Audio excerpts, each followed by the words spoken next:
Премьер-министр Сооронбай Жээнбеков Бириккен Улуттар уюму системасын Кыргызстандагы туруктуу координатору Александр Аванесов менен Кыргызстанда анын миссиясы бүткөндүгүнө байланыштуу жолукту.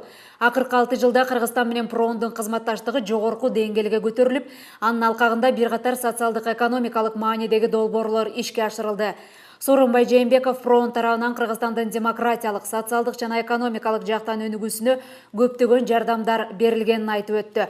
Александр Аванесов менен мындан ары БУнун экстремизм жана зордук зомбулуктардын алдын алуу боюнча глобалдык программасынын жетекчиси кызматында жигердүү иштешүүгө ишеним артаарын билдирип, дүйнөдө болуп жаткан окуяларды эске алуу менен аталган тармактын маанилүүлүгүн баса белгиледи.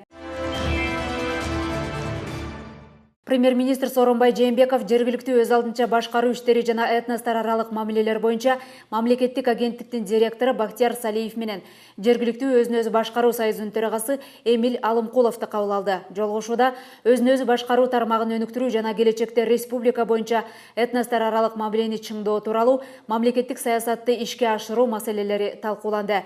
Сооронбай Жээнбеков жергиликтүү органдардын ишин жакшыртуу, айыл аймактарындагы дотациядан чыгаруу, мыйзам долбоорлорун жана башка нормативдик укуктук актылардын иштелип чыгуусуна активдүү катышуу, ошондой эле республиканын чектеш аймактарындагы аткарылган иштерге анализ жүргүзүү багытында бир топ тапшырмаларды берди. Айыл өкмөттөрүнүн кандай кылып деңгээлин көтөрөбүз? Алар менен мыйзам чыгаруу багытында, дотациядан чыгуу багытында кандай иштерди алып баруу керек? Анан кандай налогторду бир калтырып койсок, айыл өкмөттөр дотациядан чыгышы жеңилдейт. Анан айыл өкмөттөрүнүн баягы текшерүү маселеси боюнча бир топ маселелер максат кылып коюлду.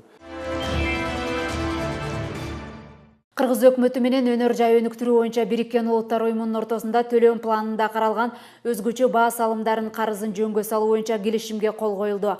Ага Кыргызстандын Австриядагы толук ыйгарым уктуу элчиси Бакыт Жусупов менен ЮНИДОнун башкы директору Ли Йонг кол койду.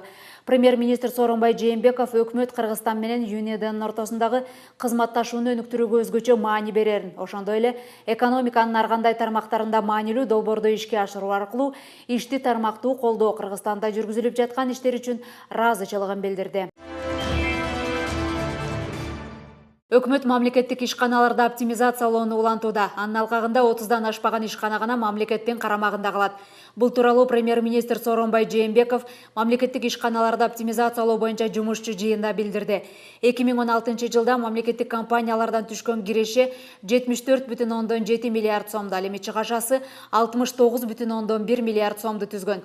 Учурда мамлекеттик ишканаларды оптимизациялоо боюнча толук кандуу иштердин жүрүшү менен алардын саны 1130дан 137 кыскартылды. Өкмөттүн жумушу муну менен токтоп калбайт. Азыркы тапта алардын санын 30дан ашырбоо боюнча бир катар чечимдер даярдалып жатат. Премьер-министр Сооронбай Жээнбеков электрондук соода аянтын түзүүнү тездетүүнү да милдеттендирди. Анда мамлекеттик ишканаларды сатуу жана ижарага алуу иштери мамлекеттик мүлктү башкаруу фондуна эмес, электрондук сатуу аянтында онлайн режиминде өткөрүлөт. 900дөн ашык ишкана бул кагаз жүзүндө, болуп аныкталды азыр. Аныкталып, ошонун баардыгы реформа болуп, 137ге чейин мына кыскартылды. Андан азыр ошол ишканалардын ошо ишиндеги жүрүтүп аткан каражаттарды ачын айкын кылып, коомчулукка да билгенге мына аракеттер болуп атат. Мына азыр бул электрондук форматта өткөрүлдү. Бирдиктүү автоматташырылган мамлекеттин мүлктүн реестри мына түзүлдү азыр. Эң чоң жетишкендик ушул болду мына кыска мөөнөттө. Премьер-министр Сооронбай Жээнбеков эл аралык мелдештерге ийгиликке жеткен атамекендик спортчуларды өкмөттүк сыйлыктар менен сыйлады. Өкмөт башчы белгилегендей, кыргыз спортунун даңкын чыгарууга спортчулар зор күч жумшап, спорт аркылуу Кыргызстандын дүйнөлүк аренадагы кадыр баркын көтөрүп, алар жеткен жетишкендиктер кийинки муундарга, жаш спортчуларга үлгү болуп, патриоттук сезимдерге шыктандырат. Өткөн жылы атамекендик спортчулар 528 медалга ээ болушту. Анын ичинен 127 алтын, 158 күмүш жана 243 коло медаль бар. Сооронбай Жээнбеков өкмөт өлкөнүн спортчуларына мындан ары да максималдуу колдоо көрсөтүп, спортты өнүктүрүүгө жумшалган каржылоо кеңейерин билдирди. Премьер-министр спортты өнүктүрүүгө кошкон салымы жана эл аралык спорттук мелдештердин жыйынтыктары боюнча жогорку спорттук натыйжаларга жетишкендиктери үчүн өзгөчөлөнгөн спортчуларга өкмөттүк сыйлыктарды жана акчалай байгелерди ыйгарды. Премьер-министрдин резервдик фондунан волейбол федерациясы 100 000 сом акчалай сыйлык менен сыйланды. Премьер-министрдин атынан баалуу белек менен 6 жашка чейинки өспүрүмдөр арасында 2017 жылдын Азия чемпионатынын коло медалынын ээси Чыңгыз Султай да сыйланды. Мында сырткары аялдар күрөшү боюнча эл аралык даражадагы спорт чебери, Азиянын 2 жолку чемпиону жана ислам оюндарынын жеңүүчүсү Айсулуу Тыныбекова башында турган бир катар спортчулар өкмөттүн ардак грамотасы, премьер-министрдин ысымы жазылган энчилүү сааттар жана алкыш баракчалары менен сыйланышты. Мына ислам мамлекеттеринин тилектештик оюндарында 4 алтын, 5 күмүш, 8 коло медаль менен 54 мамлекеттин арасынан 10-чу орунду ээледик. 10-чу орунду. Бул биздин тарыхыбызда мындай биринчи жолу болуп атат. Биринчи жолу 10-чу орунду ээлегенбиз. Бунун баардыгы тең силердин эмгегиңер, биздин мына машыктуучулардын эмгеги. Бул силердин жетишкендер биринчи биздин жалпы элге, ар бир жаранга бул кубаныч тартуулайт. Кубаныч тартуулап, биздин элдин демин көтөрөт. Биринчи вице-премьер-министр Мухаммед Калай Абулгазиев Дүйнөлүк банктын суу секторунун башчысы Питер Хенни жана Дүйнөлүк банктын суу менен камсыз кылуу жана санитария боюнча адиси Дэвид Лорд менен жолукту. Жолугушууда биринчи вице-премьер-министр Кыргызстан суунун запасы боюнча алдыңкы мамлекеттердин катарында турганы менен ичүүчү суу боюнча аймактарда көйгөйлөр бар экендигин белгиледи. 2016 жылдын октябрь айында Кыргызстан менен бүткүл Дүйнөлүк банктын ортосунда аймактардагы ичүүчү суу менен камсыз кылуу максатында 28 миллион акш доллар өлчөмүндө колдоо көрсөтүү боюнча келишим түзүлгөн. Жалпы суммасы 64 миллион долларга Ош, Чүй, Ысык көл областарынын 117 айылы ичүүчү суу менен камсыз кыла турган Ала Тоо булагы долбоору ишке ашууда. Эскерте кетсек, жалпы республика боюнча 1805 айылдын 657 айылында ичүүчү суу көйгөйү бар. Аларды 2026 жылга чейин эл аралык уюмдардын колдоосу аркылуу ичүүчү суу менен камсыз кылууга өкмөттүк программа иш алып барууда. Мектептерде ата-энелердин балдарын мектепке киргизүүдөгү ыктыярдуу каражат чогултуусуна тыюу салынат. Мындай факты катталган учурда кызматынан четтетүүгө чейинки чаралар көрүлөт. Бул тууралуу Билим берүү жана илим министри Гүлмира Кудайбердиева окуу жылынын жыйынтыгы балдардын жайкы эс алуусун уюштуруу жаңы мектептердин курулушу тууралуу маалымат жыйында билдирди. Ошондой эле жыйында балдарга даярдалган эс алуу жайлары тууралуу да айтылды. Учурда республика боюнча балдар жайкы каникулда эс ала турган 7814 балага ылайыкталган 41 балдардын эс алуу ден соолугун чыңдоочу борбор жана лагерлер бар. Мындан сырткары жалпы билим берүү мекемелеринде күндүзгү балдар келип эс ала турган 638 мектеп алдындагы лагерлер ачылды. Алар 2016 жылдын 5-июнунан 6-июлуна чейин иштейт. Ар бир мектеп алдындагы лагерде кайгуу кызматынын жашы жетелектерди текшерүү кызматкерлери, эртең мененки күндүзгү жол кыймылдарын жөнгө салуу, балдардын коопсуздугун камсыз кылуу үчүн мектепке жана жакын жерлерге ата-энелердин жана мугалимдердин коопсуздугун коргоо боюнча иш алып барышат.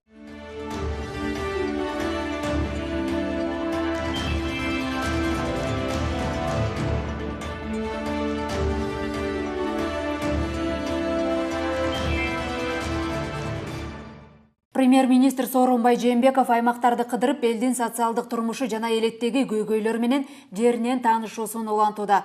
Бул жолу Чүй облусуна жумуш сапары менен барып, Кошой кум шекер чыгарган ишкананын модернизациялоо иштеринин жүрүшү менен таанышып чыкты.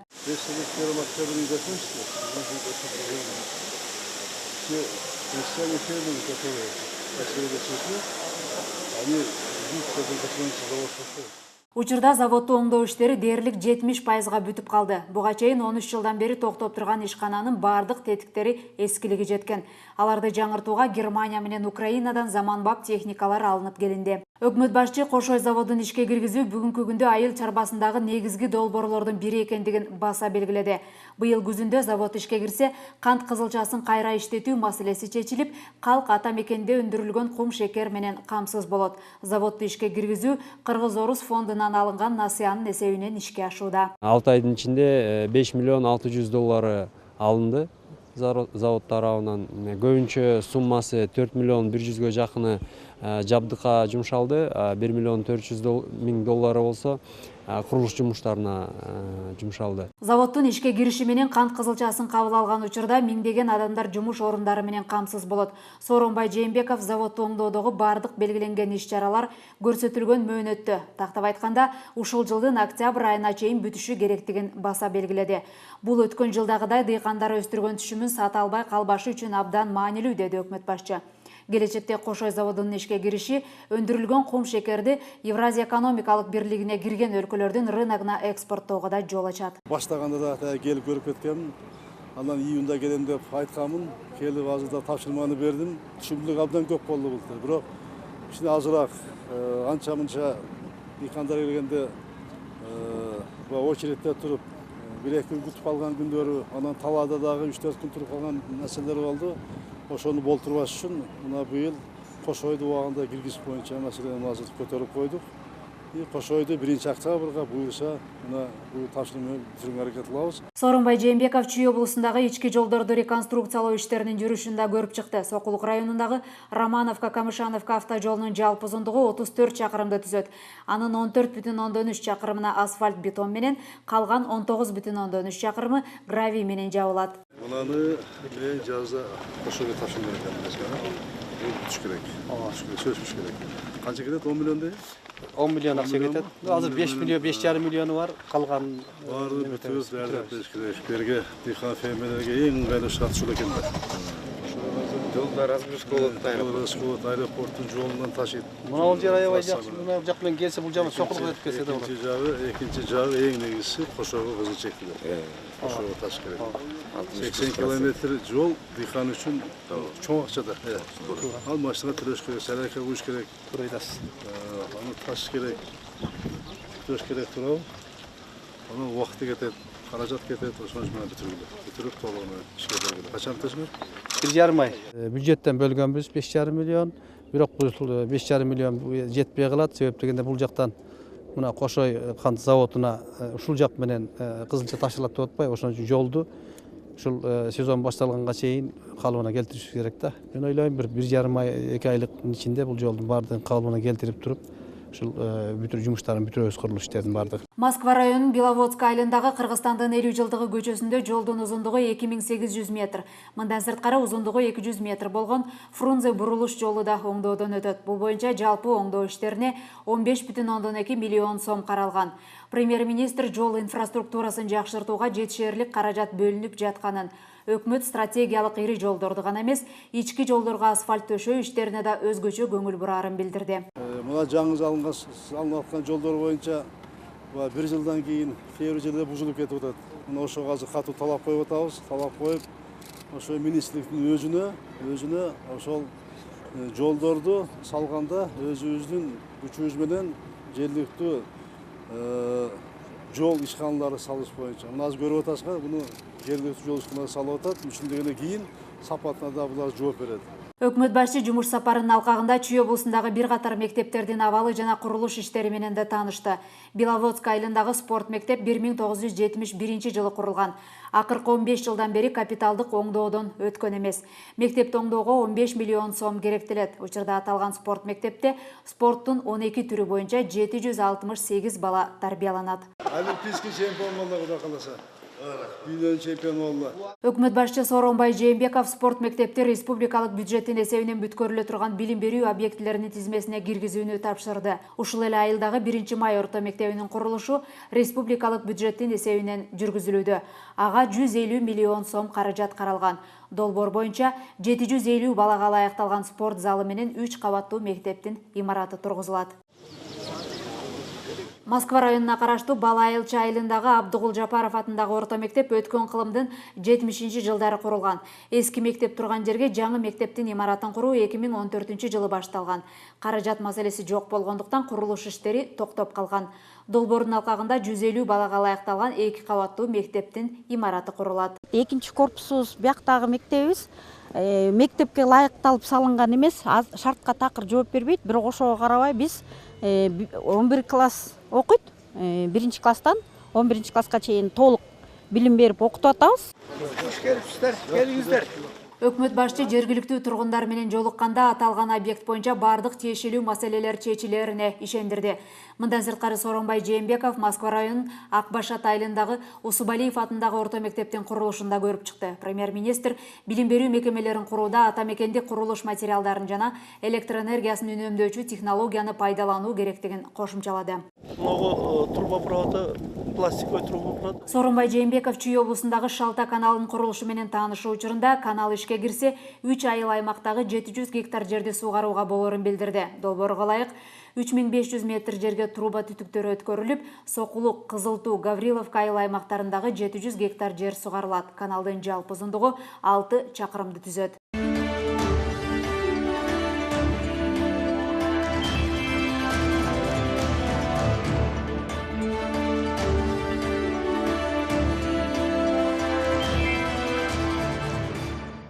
Кыргыз Республикасынын өкмөтү 2026 жылга чейин ирригацияны өнүктүрүү боюнча мамлекеттик программаны колдоого алды. Долбоорго ылайык жалпы болуп 45 ирригациялык объект курулганы турат. Бюджетке оорчулук келтирилбегендей кылып, инвесторлорду тартуу жагы да колго алынууда. Эң башкысы программа ишке ашырылса, чек арага чектеш аймактардын чек ара, миграция сыяктуу бир катар социалдык көйгөйлөр жана кооперативдер жанданып, азык-түлүк коопсуздугу камсыздалат. Бул курула турган объектлердин жыйырмасы канал, суу сактагыч, бассейндер, суу топтоочу жайлар. Муну менен катар ирригация мезгилинде иштөөчү ГЭСтерди куруу да каралууда. Бул жумуштарга сарпталуучу жалпы каражаттын наркы 58 миллиард 800 миллион сом. Бир топ объектлерди инвесторлордун эсебинен куруу каралып жатат. Мындан улам программаны ишке ашыруу 3 баскычка бөлүнгөн. Биринчи баскычта мурда курулушу башталып, учурда курулуш жумуштары улантылып жаткан объектлер салынат. Алардын саны 17. Бул объектлердин айрымдарын жыл аягына чейин пайдаланууга берүү белгиленген. Алар Ысык көл, Талас жана Нарын областарындагы Кара Ой, Башкууганды жана Үр-Марал объектлери. Бул курулуштарды жүргүзүүгө Кытай инвесторлор менен келишим түзүлүп, учурда тендердик жол-жоолор такталууда. Ал эми сарпталуучу каражатты 100 миллион сомдон ашпагандары бюджеттик каражаттын эсебинен салынат. Быйылкы жылы 6 ирригациялык объектине эксплуатацияга бергенге болжолдоп атабыз. Бирок 4 ирригациялык объекттер уже түйөрдө уже быйылкы жылы жылдын аягына чейин берилип, 2018 жылы сугат мезгилине эксплуатацияга берилет. 400-500 миллион сомдук көлөмдөгү акча каражатын талап кылган объекттер ал өзүнүн курулуш өзүнүн этаптарына келе турган болсок, ал бир 2-3 жылдык мөөнөттөрдө бүтөт да. Ал эми экинчи баскычта жалпы 16 ирригациялык объектини салуу каралган. Бул этапка суу курулмаларын куруу боюнча инвесторлор менен сүйлөшүүлөр башталган объекттер камтылды. Алардын 11-и Араб координациялык тобуна жана 5 объектини Корея экономикалык өнүгүү боюнча фондунун кароосуна сунушталган. Үчүнчү баскычта ири өлчөмдө каражат талап кылган 12 сууга суу объектиси салынат. Токтом кабыл алынса, ушу инвесторлорго как мамлекеттик гарантия катары инвестиция салганга жол ачылат эле да. Азия өнүктүрүү банкы, Дүйнөлүк банк, Европа өнүктүрүү банктары дагы кайрылуу менен ошо долбоорду күтүүдө да. Эгер программа толук жүзөгө ашырылса, 65.500 гектар жаңы суугат жери өздөштүрүлөт. 50.000 гектардан ашык суугат жерде суугат суу муктаждыгы чечилет жана насостук станция менен сугарылган 9.500 гектар жер өз нугу менен сугарылууга өткөрүлөт. Демек, мамлекеттик программа ишке ашса, чек ара, азык-түлүк коопсуздугун камсыз кылуу, жакырчылыкты жоюу жана айыл тургундарынын ички миграциясын азайтуу көйгөйлөрү чечилет. 242.000 жумуш орду түзүлөт. Биринчи дыйкандарды, фермерлерди мамлекет мойнуна алыш керек. Үзгүлтүксүз суу менен камсыз кылыш маселеси. Ошол айыл өкмөткө чейин каналына 2 канал жеткизип бериш. Ошон үчүн каражатта мына бөлүнүп көбөйтүп атат. Азыр биз айылда жашап аткан жалпы дыйкан фермерлерге шарт түзүшүн суу, анан кийин жаңы жерлерди өздөштүрүп бериш керек. Экинчи, жанакы суу жетпей аткан жерлерди жакшыртып бериш керек. Насос менен сугарылып аткан жерлердин баарын тең мүмкүнчүлүк бар, самолет өткөрүш керек. Эгер ирригациялык объекттер курулса, өлкө бюджетине каражат түшөрү да анык. Адистердин эсеби боюнча 65.000 гектар жер ижарага берилсе, 1 жылда 12 миллиард сомдук киреше түшөт. Ошол эле учурда жерди убактылуу ижарага алган кооперациялык кыймылдар жанданат. Климаттын өзгөрүшүнө байланыштуу суу мөңгүнүн коруу жылдан жылга азаят. Документте бул жагдайда жараша чара көрүлөт. Жакшы группа түзүп атсак, проект боюнча иштей турган жакшы группа түзүп алып берсек, өзү эле акча каражат келет. И бюджеттен да аз мүмкүнчүлүк болот. Бизden чыгышы мүмкүн, кооперативде чыгышы мүмкүн, башка немене чыгышы мүмкүн. Айыл чарбасы менен иштеп аткан заводдор бар, кара иштеп аткан өнөзө ишканалар бар. Ошол жаанда кара бир эле донор дебестен буну да киргизиш керек. Кыргыз Республикасынын өкмөтү 2026 жылга чейин ирригацияны өнүктүрүү боюнча мамлекеттик программасын колдоого алды. Кошумчалай кетсек, өлкөнү туруктуу өнүктүрүү улуттук стратегиясынын алкагында ирригациялык системаны жакшыртууга өзгөчө көңүл буруу каралган.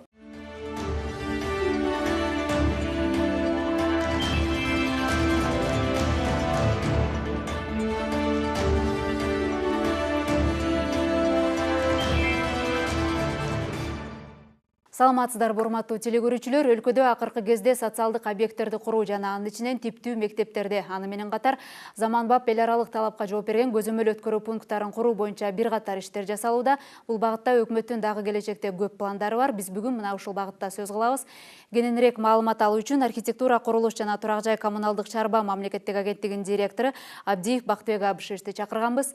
Саламатсызбы, Бактыбек Абышевич? Алгач ушул билим берүү мекемелерине токтоло кетсек, ушул жылдын аягына чейин республика боюнча канча мектеп жана бала бакчалар ишке берилет? Эми быйылкы жылы 2017 жылы мамлекеттик курулуш мамлекеттик курулуш агенттиги тарабынан тапшырма алынган. Өкмөт башчысы Сооронбай Шарипович болсо 17 жылга бүгүнкү күндө тизмесин болсо түзгүлө деген болчу. Ошондуктан 2017 жылга 1000ден ашык объект бар, социалдык объектилер. Ошонун ичинен бүгүнкү күнгө 141 объект кирип атат. Анын ичинен бул мектептер, бала бакчалар, андан тышкары саламаттык сактоо объектилери бар. Бүгүнкү күндө жылдын башынан баштап 1.330.000 сомдук каражат каралып атат. Анын ичинен болсо 141 объекти быйылкы пландаштырып атабыз. Ушу ишке ашып кетсе, биз ойлоп атабыз 47 мектеп жана социалдык объектилерди быйылкы жылы 2017 жылы биз жанагы капиталдык салымдардын беренесинин негизинде биз болсо бүтүрөбүз. Андан тышкары аварийный мектептер бар. Бүгүнкү күндө 14 мектепти болсо даярдап, списогун даярдап койдук. Аларды да биз болсо аракет кылабыз бүтүргөнгө. Өкмөт башчысы тарабынан республиканын бардык аймактарында бирдей типтүү мектептерди куруу боюнча талаптар дайыма коюлуп келет. Бүгүнкү күндө ушул республикадагы мектептердин канча пайызы акыркы талаптарга жооп берет? Туура айтып атасыз. Биз мамлекеттик курулуш агенттиги болсо бүгүнкү күндө тапшырма алганбыз. Бирдиктүү долбоорду иштеп чыгуу боюнча. Азыркы убакта 5 мектептин долбоорун иштеп чыкканбыз. Бул 150 ордундук, 235 ордундук, 335 ордундук жана 500 ордундук мектептердин долбоорун иштеп чыкканбыз. Бирдиктүү долбоорлор. Ошону болсо быйыл биз 2017 жылы курулуш баштасак, ошол долбоорлор менен иш алып барабыз. Андан тышкары ушу долбоорду иштеп чыгып атканда бүгүнкү күндө талаптарды жанагы синиптерге карата бүт талаптарды койгонбуз. Сыртовой решениясы боюнча, ичинде болсо жабдуулар боюнча, сношение, обеспечение боюнча бүт баарыбызды биз даярдап чыктык. 2016 жылдагы аткарылган иштерге токтолуп кетсеңиздер, сиздердин агенттик тарабынан кандай иштер жасалды? 2016 жылы 92 объект болсо, социалдык объекттерди биз болсо бүтүрдүк. Анын ичинен 77 бул мектеп болуп саналат.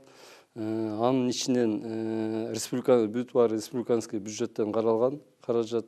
Андан тышкары жерүүдөн каралган каражат бар. Анын ичинен 54 мектепти биз болсо бүтүрдүк. Азыркы тапта курулуп жаткан социалдык объекттердин канча пайызы республикалык бюджеттен курулат же болбосо канча пайызы кошумча булактардын эсебинен ишке ашып жатат да?